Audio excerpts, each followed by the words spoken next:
El mar es uno de los lugares más fascinantes que existen, y a su vez, terrorífico. Muchos misterios aguardan en su interior, y también, muchas anécdotas pueden existir en su haber. En esta ocasión, he recopilado una serie de historias de experiencias curiosas, extrañas y terroríficas, en el mar. Esta es una comisión del canal por parte del usuario Álvaro Hinojosa. ¿Quieres una también? Mira mi vídeo de miembros del canal para más información.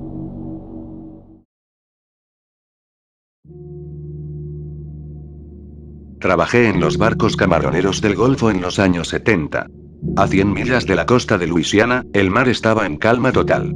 Me refiero a una calma total, ni una ondulación ni un oleaje. El mar estaba tan tranquilo que las vibraciones del motor al ralentí hacían pequeñas ondas en el agua. La superficie del mar parecía un enorme espejo interminable que se extendía en todas las direcciones. El recuerdo visual que tengo de aquel mar perfectamente plano a la luz de la luna está profundamente grabado en mi memoria y hoy puedo verlo en mi mente tan real como si estuviera ocurriendo ahora. Podría hablar de mares de 25 pies en medio de un huracán, o de media docena de chorros de agua bailando a nuestro alrededor durante una borrasca de verano, o de algas de sargazo hasta donde alcanza la vista, tan espesas alrededor del barco que se podía caminar sobre ellas, o de peces voladores que alzaban el vuelo al mismo tiempo como una bandada de pájaros que surcaban el agua, pero nada de eso me impactó como la calma absoluta del mar a 100 millas de la costa. Trabajé en una gira de japoneses por los parques nacionales de Utah. Hacíamos un crucero con cena por el lago Powell, pero en temporada baja era un barco turístico que entraba y salía de algunos cañones estrechos. Año nuevo, alrededor de 1990. Estoy en la cubierta superior mirando hacia la proa de abajo.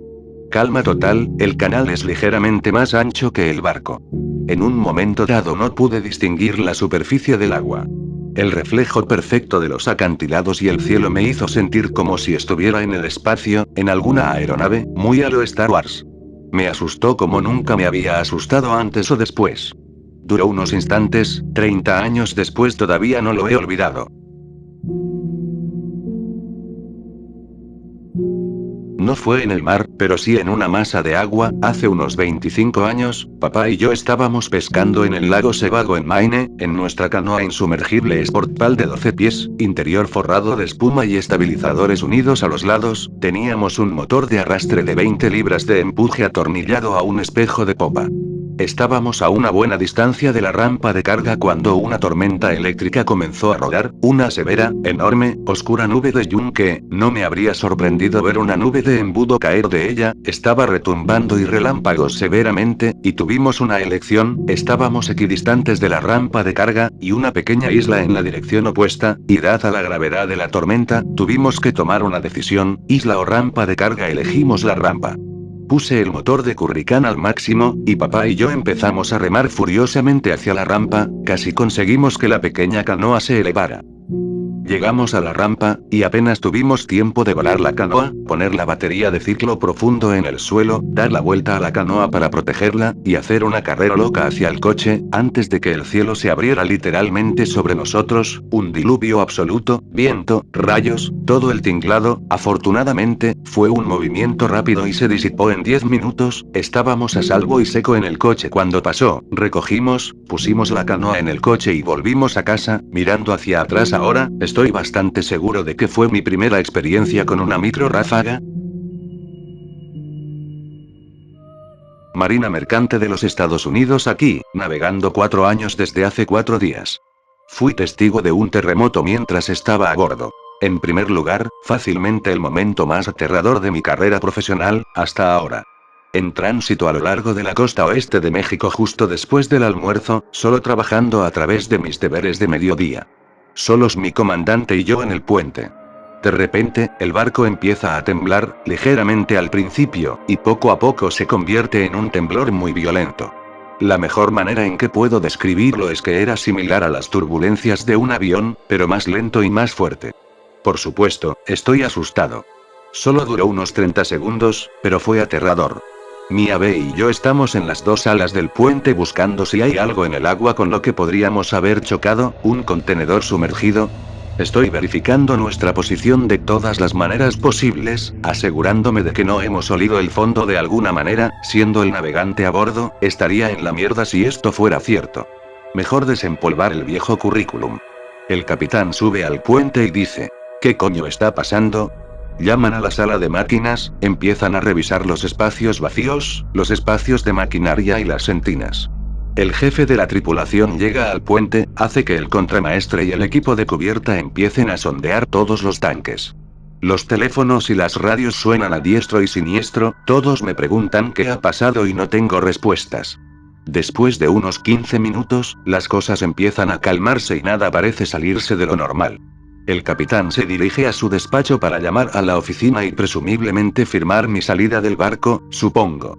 Llega unos 20 minutos más tarde con una copia impresa de internet. A unas 15 millas de nosotros, hubo un terremoto de magnitud 7,5 bajo la superficie.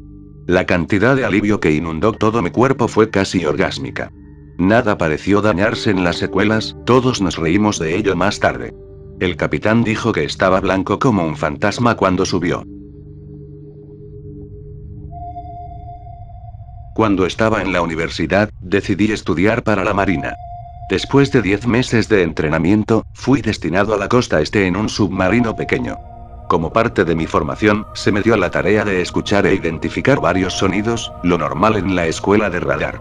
Identificaba cosas como el ruido de motor de cada barco, el sonido de los torpedos, cómo suenan otros submarinos, entre muchos otros. Después de ello, era tiempo de ir a navegar en alta mar. Estuve varios meses navegando, cuando me tocó hacer guardia enfrente del ordenador, escuchando el océano. Es ahí cuando un sonido abrumador comienza a ser detectado, y al girar el sonar hacia esa dirección casi caigo de mi asiento.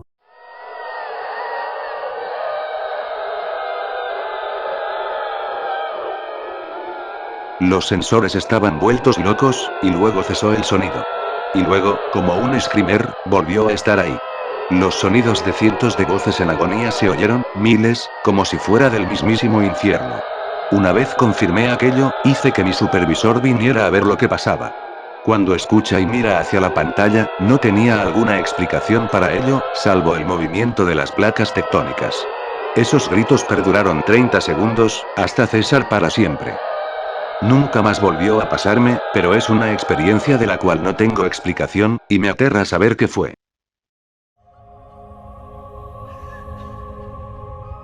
Les cuento a mis hijos esta historia. Una lección de estupidez. Estaba capitaneando un yate desde Francia hasta Inglaterra. Es la mitad de la noche y hay una niebla espesa. Los vientos son suaves, así que he desplegado las velas en forma de ala de ganso. No lo hagas si necesitas cambiar de rumbo rápidamente. De repente, entre la niebla aparece un carguero. Era como un edificio de apartamentos en movimiento y estaba cerca. Nunca he estado tan cerca de un carguero. No tuve tiempo de cortar las amarras, poner todas las manos en cubierta, arrancar el motor ni nada. Giré y dejé que las pequeñas ráfagas de viento nos alejaran. Todo terminó en minutos. No debería haber amarrado las velas. Debería haber tenido a alguien abajo listo para encender el motor. Pero por 100 metros de agua podría haber matado a todos. Si navegas, aprende de mi error. Dicen que las olas monstruos son especialmente malas porque salen de la nada y pueden dañar o hundir un barco sin apenas avisar. Al principio creían que eran raras porque se informaba de muy pocas, pero he visto un documental que dice que los satélites ven muchas. La razón por la que no hay muchos informes es porque la mayoría de los que los ven no llegan a informar. No es exactamente el tema, pero me hizo pensar en ello. Durante mucho tiempo pensaron que era completamente imposible. No había registros reales y los modelos que tenían decían que las olas no podían ser tan grandes. No fue hasta que una plataforma petrolífera al azar con buenos instrumentos fue golpeada por una, que obtuvimos pruebas irrefutables de que las olas rebeldes existen. Una ola de 27 metros de altos, en una plataforma resistente a 30. Por poco y no la cuentan. Una vez, mientras pescábamos en el lago Hurón con olas de medio metro, una ola rebelde salió de la nada y nos elevó suavemente unos 30 metros, nos bajó y desapareció. No hubo sonidos de agua corriendo o de olas rompiendo, solo una rápida subida y bajada sin sonido que nos dejó atónitos. Aquí hay un metraje de una ola monstruo captada en cámara.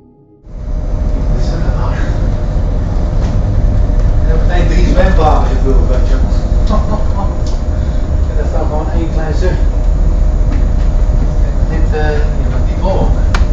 Nou, gaat hij erin.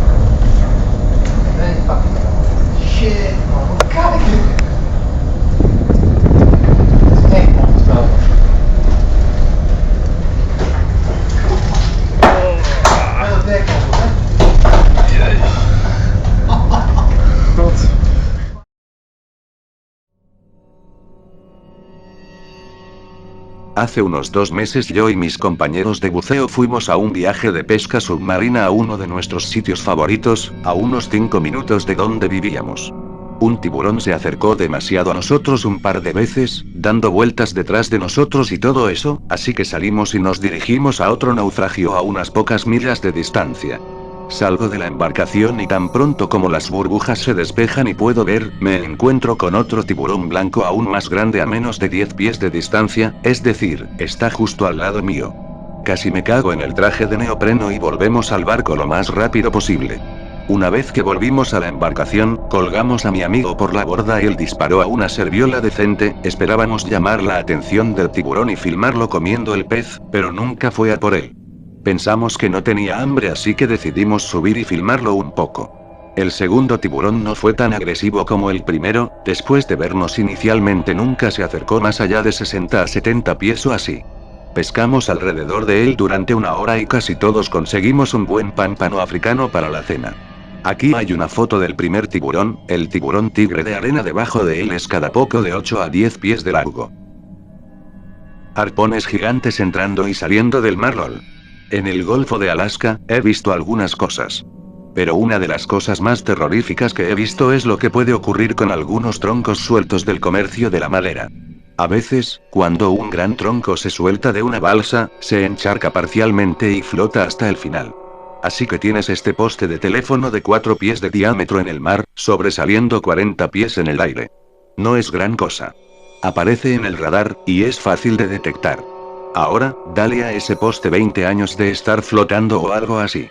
Se pudre de tal manera que se lima a un punto por el viento y las olas, y parece bastante amenazante.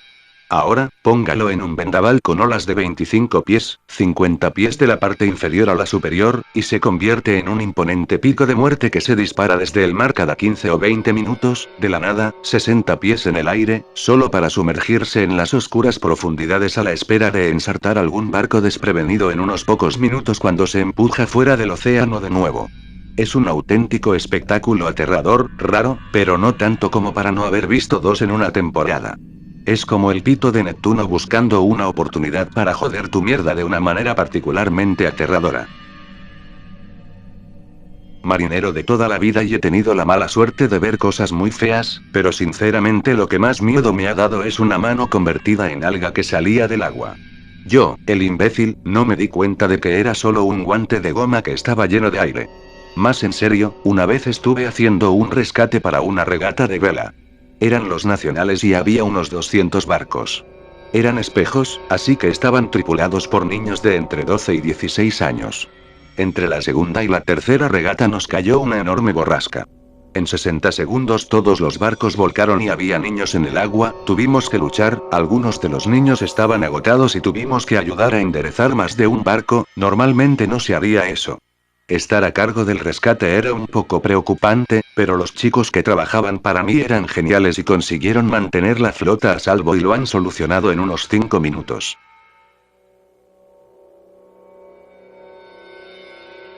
Fui a pescar a Corpus Christi una vez y un amigo mío nos llevó en un pequeño barco por la noche, una noche bastante tranquila y nos divertimos bebiendo y pescando. Oímos unos golpes en el fondo del barco y mi amigo me dijo que eran peces. No pienso en nada, tiro por la borda y me quedo sentado disfrutando de la noche y escuchando historias. Cuando miro por encima y veo movimiento en el agua, de repente 3 tipos salen del agua y me miran con cara de asco, y yo empiezo a asustarme, y yo salto y se lo digo a mis amigos. Ellos saben que no me asusto fácilmente así que nos largamos de allí. Al día siguiente le contamos a otros amigos lo que había pasado y se rieron, y se enteraron de que los Navy Seals y otras fuerzas armadas estaban haciendo maniobras de entrenamiento en el lugar donde estábamos. Definitivamente me dio un susto de muerte. Mientras estaba en Gibraltar haciendo mis calificaciones de navegación, navegábamos regularmente hacia el norte de África y de vuelta para hacer millas. En un viaje a Melilla me tocó rotar como capitán con un profesor y otros 4 alumnos. Llevaba tiempo viendo botellas de agua vacías flotando en las olas, aunque la basura en el Mediterráneo es desgraciadamente común, esto me había llamado la atención, justo cuando se estaba sirviendo la cena me di cuenta de que había algo en el horizonte justo delante de nosotros. A medida que nos acercábamos se hizo evidente que se trataba de una balsa salvavidas llena de inmigrantes que intentaban llegar a Europa. Sin refugio y sin medios de propulsión, eran unas 40 personas que se movían en el mar a kilómetros de cualquier costa. Se inició un debate grupal muy serio sobre la acción que íbamos a emprender. Éramos 6 personas en un velero de 38 pies, a días del puerto más cercano, con recursos limitados y sin contacto por radio en ese momento. Cambiamos de rumbo e intentamos contactar por radio y dar la alarma. ¿Nos ponemos en contacto con el grupo y les prestamos la asistencia que podamos hasta que llegue la ayuda? Intentamos remolcarlos hasta un puerto de la costa africana, la tierra más cercana, y nos arriesgamos a que nos detengan al llegar. Nos acercamos a unas 2 millas y bajé las velas y empecé a navegar a motor para mantener el contacto visual con el grupo mientras seguíamos discutiendo qué hacer. Yo abogaba fuertemente por establecer contacto y remolcar la balsa de vuelta a puerto, ya que nunca se deja a nadie en el mar. Todos los marineros saben que hay que prestar toda la ayuda posible cuando es seguro hacerlo. Las consecuencias pueden ser tratadas después de que todos estén a salvo en tierra. Estábamos lo suficientemente cerca como para ver el miedo y la duda en las caras de los demás cuando, entre la bruma, llegó un barco de 70 pies de la Guardia Costera Española para salvar el día. Se detuvieron junto a la balsa salvavidas, dejaron caer una red por el costado e hicieron subir a todos a bordo. Aunque habíamos intentado establecer contacto por radio y enviar transmisiones de emergencia constantemente, tanto en inglés como en español, los guardacostas nunca nos reconocieron. Ni antes ni después de llegar al lugar. Una vez que todo el mundo estuvo a bordo, volvieron rápidamente hacia España y se alejaron en la niebla de la que habían venido. Aquel día esquivamos un incidente internacional y nunca olvidaré la suerte que tengo de haber nacido en el país del que soy.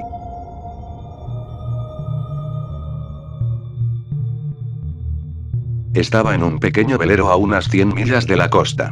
No había dormido nada en unas 60 horas porque el oleaje era muy fuerte, y creo que nadie más lo había hecho tampoco, así que el capitán nos hizo doblar las guardias para que nadie trabajara solo. Entré en la guardia justa después de la puesta de sol y relevé al capitán, que se fue abajo a calentar la cena. Lo siguiente que sé es que hay una conmoción abajo y que el capitán pone la estufa en el pasillo de acompañamiento con las llamas saliendo por la parte equivocada. Miré el fuego. ¡Qué estufa más rara!, pensé, ayer no hacía eso. Miré al timonel. Él miró el fuego y luego me miró a mí como diciendo, ¿es eso real? Ambos volvimos a mirar la estufa en llamas. Las estufas no deben hacer eso, pensé. Entonces nos miramos de nuevo, por un momento. Luego volvimos a mirar la estufa en llamas. La miré por un momento más. Es un poco bonito, pensé. Entonces el capitán volvió a sacar la cabeza por la escotilla y gritó, bueno, sácalo del puto barco ya. Salí repentinamente de mi aturdimiento, cogí la estufa por el extremo que no estaba en llamas y la tiré por la borda. Navegó de punta a punta por el aire, arrastrando las llamas hasta que aterrizó con un chapoteo, y durante unos momentos se balanceó y ardió como una antorcha en alta mar. Y luego, con un último eructo de llamas, se hundió. Miré al timonel, luego al armador, y me di cuenta de la gravedad de la situación. Acabábamos de escapar de un gran incendio en la galera por los pelos, y estábamos tan cansados que ni siquiera nos habíamos dado cuenta en el momento. No hubo daños, de alguna manera. No hubo heridos. Todo lo que perdimos fue la estufa desechada, ni siquiera había marcas de quemaduras en la galera. Y sin embargo, si las cosas hubieran sido ligeramente diferentes, estaríamos a unos minutos de tener que lanzar la balsa salvavidas y abandonar el barco en la oscuridad. Así las cosas, sacamos el jetboil de reserva, terminamos de calentar la cena y comimos. Por fin pude dormir un poco 4 días después, cuando llegamos a puerto. Llego tarde y esto será enterrado, pero aquí va. No soy yo sino mi padre, él estaba en la Guardia Costera de los Estados Unidos y a menudo estaba en el mar cuando yo era pequeño. Él me contó sobre las balsas que los cubanos usaban para tratar de llegar a Florida. Un viaje de 103 millas en los ponies más cercanos. La que más le impresionó fue una balsa de unos 7 por 5 pies con 6 personas, 2 mujeres adultas, un niño de 14, 16 años, una niña de 9, 10 años, un niño de 3, 4 años y un bebé de no más de un año en los brazos de una de las mujeres. Lo habían rescatado y recuperado los cuerpos teniendo que enviarlos de vuelta a Cuba. No puedo imaginarme lo terrible y desesperada que era su situación en Cuba para decidir que hacerse a la mar era la mejor opción. Esto fue en 2003. Mi padre y yo nos reunimos con un buen amigo suyo para hacer un par de noches de pesca en alta mar un fin de semana. Llegamos tarde a Grand Isle, Luisiana, y salimos alrededor de las 18 horas. Salimos a poco más de 30 millas cuando uno de los dos motores falló. La tripulación lo revisó durante una media hora antes de decidir volver a la marina. Entonces llegó la tormenta. Confesión. Las aguas abiertas son probablemente mi mayor temor en este planeta. Cómo acepté esto en primer lugar está más allá de mí. Nos arrastramos en la oscuridad, todo lo que se puede ver es el débil resplandor de la línea de costa y las plataformas petrolíferas dispersas a nuestro alrededor. Cuando el barco empezó a mecerse no pude quedarme en la cabina, tenía que ver lo que venía. Me puse de pie en el borde agarrando con los nudillos blancos una barandilla mientras el barco se tambaleaba a izquierda y derecha con las olas. Unas pocas crestas sobre la cubierta inferior, ninguna lo bastante como para preocupar a la tripulación, pero sí para que mi trasero se apretara lo suficiente como para partir un átomo. Conseguimos volver y me fui directamente al bar del puerto. A la mañana siguiente el motor estaba bien y salimos de nuevo, salimos a 100 millas y pasamos la noche, fue hermoso y definitivamente una experiencia única. Dicho esto, ese será mi último viaje de pesca tan lejos de tierra. Fue mucho menos aterrador de lo que parecía, pero aún así bastante aventurero. Estábamos muy lejos de la costa. Solía vivir en Jamaica y me encantaba estar muy cerca del océano. Sin embargo, una noche tuve una experiencia extraña. Estaba escuchando música con un amigo en el porche de mi casa, que daba directamente al mar. Tengo la costumbre de mirar el océano por la noche, ya que es aterrador y a la vez intrigante. Estoy haciendo lo de siempre mirando al mar y me parece ver movimiento. Por una fracción de segundo pensé que se trataba de un pescador que llegaba tarde, pero lo descarté inmediatamente por la falta de ruido del motor.